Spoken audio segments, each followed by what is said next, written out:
Good afternoon, and thank you for joining us for our daily briefing in the fight against Covid-19. I'm joined today by Professor Steve Powis, Medical Director of NHS England. I'd like first to update you on the facts about the spread of the coronavirus. Then I will outline why it is so critical that we continue to observe the rules on social distancing. Thirdly, I'll explain what we're doing to increase the capacity of the NHS to deal with this disease. And finally, I want to say something about how we can all work together to defeat this invisible enemy. First, the facts as they stand today. As of 9 a.m. today, a total of 183,190 people have been tested, of which 41,903 tested positive. 15,073 people in England have been admitted to hospital with Covid-19 symptoms. But the pattern of hospital admissions in England and Wales has regional differences. In London, the number of admissions fell slightly between the 1st and 2nd of April. Admissions are steady in Wales, but in Yorkshire and the North East, they've gone up by 35%. And in the Midlands, the rate of hospital admissions has gone up by 47%.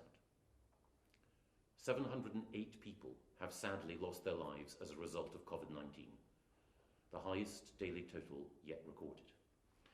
And that means that of those hospitalised in the UK, the number who've passed away now totals 4,313. Those numbers emphasise again the importance of maintaining social distancing measures to halt the spread of the disease. More than ever, we must stick with it, as the Prime Minister said in his video message.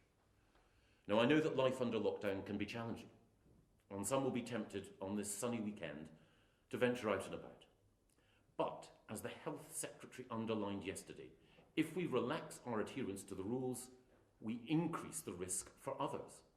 That's why it's so important to stay at home, to protect the NHS, and to save lives. We need to think of those on the front line and the sacrifices that they're making for us, as the Chief Nursing Officer for England reminded us yesterday. Ruth May asked us to remember 2 NHS nurses who died after contracting Covid-19. Arima Nasreen, who was just 36, and Amy O'Rourke, aged 39. Each had 3 young children. They died while doing everything they could to help the sick and the suffering. We can all best honour them by playing our part in fighting the disease, by staying at home and slowing the spread.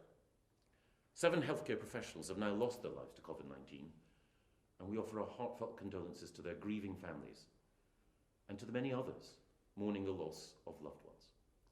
They include the family of Ismail Mohammed Abdul Wahab, who died aged just 13 in King's College Hospital in London.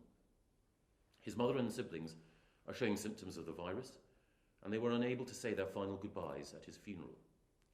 In their despair, the loving, dignified tributes from Ismail's parents are truly haunting. Our thoughts today are also with the family of the 5-year-old child with underlying health conditions who's tragically died.